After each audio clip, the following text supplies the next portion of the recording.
Kesaksian Subandrio tentang G30S. Kuasa berpindah.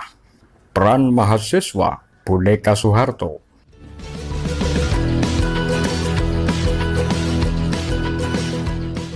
Ada masa di mana Indonesia lowong kepemimpinan sejak awal Oktober 1965 hingga Maret 1966 atau selama sekitar 6 bulan. Bung Karno masih sebagai presiden, namun sudah tidak punya kuasa lagi. Beliau dilarang meninggalkan Istana Bogor, atau lebih tepatnya menjadi tawanan Soeharto. Sepanjang masa itu juga tidak ada keputusan penting yang dikeluarkan oleh pemerintah. Soeharto lebih banyak menentukan kebijakan negara, namun secara formal dia adalah Menpangan. Bung Karno pada tenggang waktu itu belum benar-benar sampai pada ajal politik. Beliau masih punya pengaruh baik di angkatan bersenjata maupun di kalangan partai politik besar dan kecil.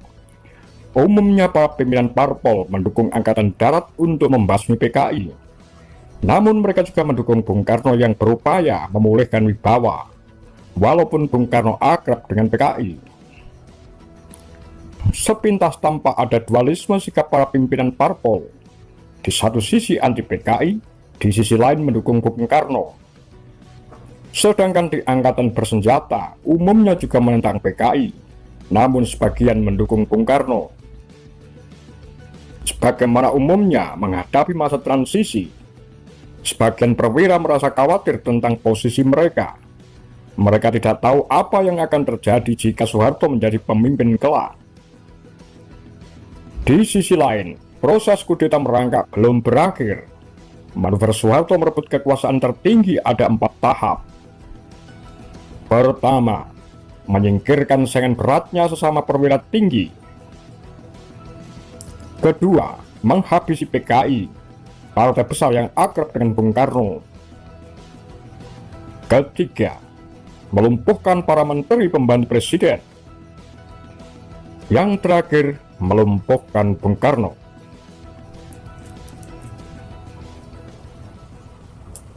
Mengapa harus 4 tahap?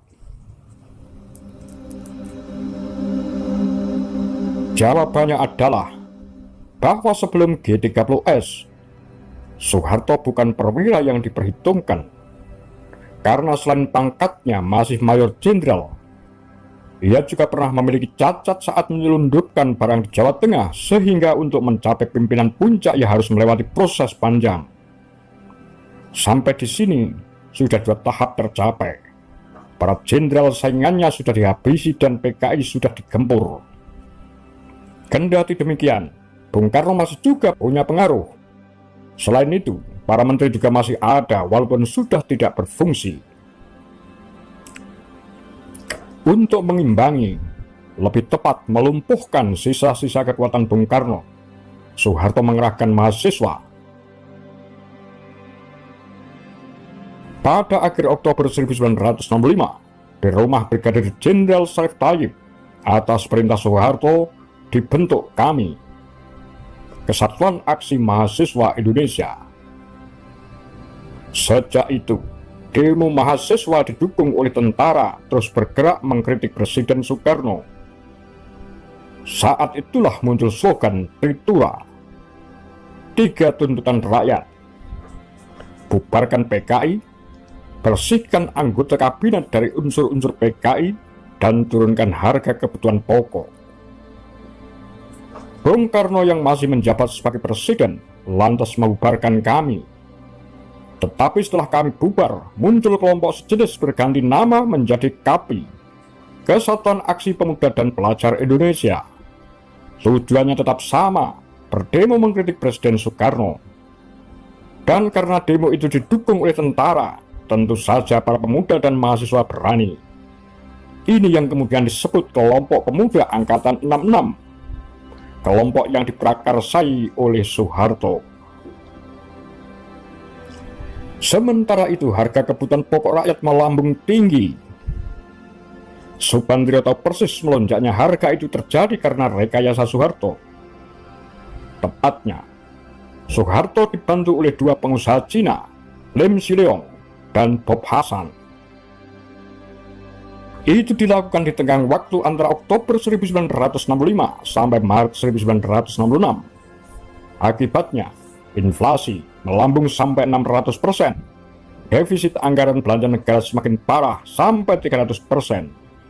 Rakyat tercekik untuk membeli beras, gula, dan minyak.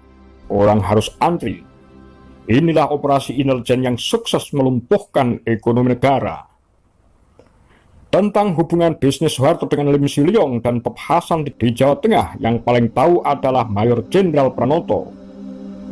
Saat Soeharto sebagai Panglima Divisi Diponegoro, Pranoto adalah kepala stafnya. Pranoto sudah sangat jengkel pada Soeharto perihal bisnis memanfaatkan jabatan yang dilakukan Soeharto, dibantu Lim Siliong dan Bob Hasan.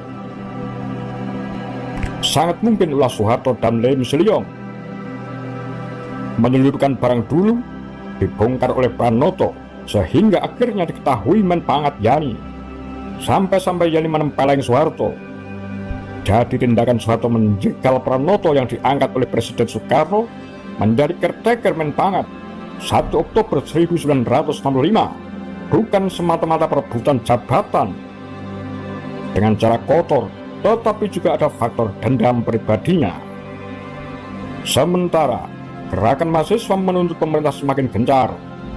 Triptura terus diteriakkan hampir setiap hari. Soeharto merekayasa agar harga kebutuhan pokok melambung. Dia pula yang mengerahkan mahasiswa berdemo, menuntut penurunan harga. Sedangkan rakyat jelas mendukung gerakan mahasiswa karena tuntutan mereka sejalan dengan keinginan rakyat. Siapapun yang menjadi presiden saat itu pasti tidak dapat berbuat banyak. Apalagi Presiden Soekarno dilarang meninggalkan Istana Bogor. Di sini semakin jelas kelicikan Soeharto.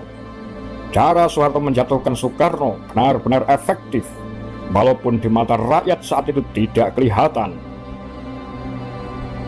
Subandrio menilai, hanya sebagian mahasiswa yang berdemo dengan motivasi tercekik oleh harga bahan kebutuhan pokok. Sebab mereka bukan orang awam, mereka bukan anak kecil. Sebagian dari mereka pasti tahu bahwa harga kebutuhan pokok melejit akibat rekayasa Soeharto. Mereka adalah kaum intelektual yang mengikuti perkembangan negara mereka. Tetapi gerakan mereka didukung oleh tentara dan rakyat, dua kekuatan utama bangsa ini, sehingga sebagian yang sadar akan kondisi sebenarnya tidak berani menentang arus. Semua pasti mencari selamat bagi diri sendiri. Mereka terpaksa terbawa arus ikut menentang pemerintah. Pada tanggal 10 Januari 1966, ribuan mahasiswa berkumpul di Fakultas Kedokteran Universitas Indonesia di Salemba. Mereka meneriakkan Triptura. Komandan RPKAD Sarwo Edi Wibowo berpidato di tengah ribuan mahasiswa untuk mengobarkan semangat mahasiswa berdemo. Usai Sarwo Edi pidato, ribuan mahasiswa bergerak turun ke jalan menuju kantor Pedanka untuk menyampaikan tuntutan tersebut, dan mereka diterima oleh Perdana Menteri III Carol Saleh. Lantas mahasiswa melanjutkan demo turun ke jalan. Pendapat umum yang dibentuk melalui surat kabar menyebutkan bahwa tuntutan mahasiswa itu murni. Ini jelas menyesatkan masyarakat. Bahan kebutuhan pokok sengaja dimusnahkan oleh Soeharto. Di sisi lain, mahasiswa bergerak didukung oleh tentara yang dipimpin Soeharto. Jadi mana bisa tuntutan mereka dikatakan murni? Satu-satunya tuntutan mahasiswa yang murni adalah bubarkan PKI. Sebagai gambaran, setelah Soeharto berkuasa dan kepentingan politiknya sudah tercapai, ia memberangus mahasiswa. Caranya dengan memerintahkan Menteri Pedanka mengeluarkan peraturan NKK, Normalisasi Kehidupan Kampus, dan PKK, Badan Koordinasi Kemahasiswaan. Itu terjadi di pertengahan 1970-an. Intinya, mahasiswa dilarang berdemo. Subandrio di dalam penjara mengikuti berita itu dan mengamati bahwa ternyata Soeharto ngeri dengan bekas salah satu senjatanya, mahasiswa. Akhirnya ia juga jatuh tersungkur antara lain akibat tekanan ribuan mahasiswa yang menduduki gedung DPR MPR pertengahan Mei 1998. Subandrio tidak pernah menyesal pada sikap pemuda dan mahasiswa Angkatan 66. Kondisi dan situasi negara saat itu memungkinkan mereka bersikap begitu. Generasi muda dimanapun di dunia cenderung berpihak pada pembaharuan. Karakteristik ini dimanfaatkan dengan baik oleh orang-orang yang haus kuasa, apalagi secara de facto. Pemimpin Indonesia sejak 1 Oktober 1965 adalah Soeharto. Walau secara de jure ia adalah menpangat. Bung Karno memang masih sebagai Presiden Republik Indonesia dan pemerintah masih berdiri, tetapi kondisi negara tak terkendali, baik oleh penggempuran besar-besaran tentara terhadap rakyat yang membersihkan PKI maupun oleh kondisi perekonomian yang rusak berat. Orang tidak perlu susah-susah mencari tahu apakah ini hasil rekayasa atau murni ketidakmampuan pemerintah, sehingga rakyat secara jelas menyaksikan drama kejatuhan Bung Karno dari tampuk kekuasaannya. Namun gerakan mahasiswa ternyata ditanggapi Bung Karno. Pada 15 Januari 1966, dalam sidang kabinet, Presiden Soekarno berpidato menjawab tritura yang dikobarkan oleh mahasiswa. Menurut Presiden Soekarno, tritura adalah hasil rekayasa TNI Angkatan Darat. Berikut bunyi catatan cuplikan pidato Bung Karno. Saya tidak akan mundur sejengkal pun. Saya tetap pemimpin besar revolusi. Maka saya tidak dapat bicara lain. Ayo, siapa yang membutuhkan Soekarno, setuju dengan Soekarno sebagai pemimpin besar revolusi, maka satukan seluruh kekuatanmu, pertahankan Soekarno, berdirilah di belakang Soekarno, tunggu komando. Inilah pernyataan Bung Karno di depan publik yang paling keras. Dengan pidato Bung Karno yang berapi-api, semua pihak menjadi cemas. Bung Karno masih punya pendukung, termasuk dari angkatan bersenjata. Para menterinya masih lengkap, jabatannya masih presiden, maka semua pihak khawatir Indonesia akan memasuki pergolakan sangat hebat dalam waktu dekat, dan bakal terjadi pertumpahan darah yang jauh lebih besar dari G30S. Maka setelah itu, pada malam hari berikutnya, Subandrio selaku Wakil Perdana Menteri I membentuk Barisan Soekarno. Anggotanya semua menteri. Tujuannya tentu untuk membela Presiden. Front Nasional yang sudah ada sebelumnya harus masuk ke Barisan Soekarno. Pada tanggal 20 Januari 1966, para menteri berkumpul di istana. Mereka menyatakan sepakat menjadi bagian paling depan dari pendukung Soekarno. Itu merupakan bagian dari upaya pendukung Soekarno untuk comeback. Walaupun secara formal Soekarno masih Presiden RI, secara formal pendukung terdepan masih Menteri Negara. Namun Bung Karno tidak melakukan follow up, tidak ada tindak lanjut dari pidatonya yang keras itu.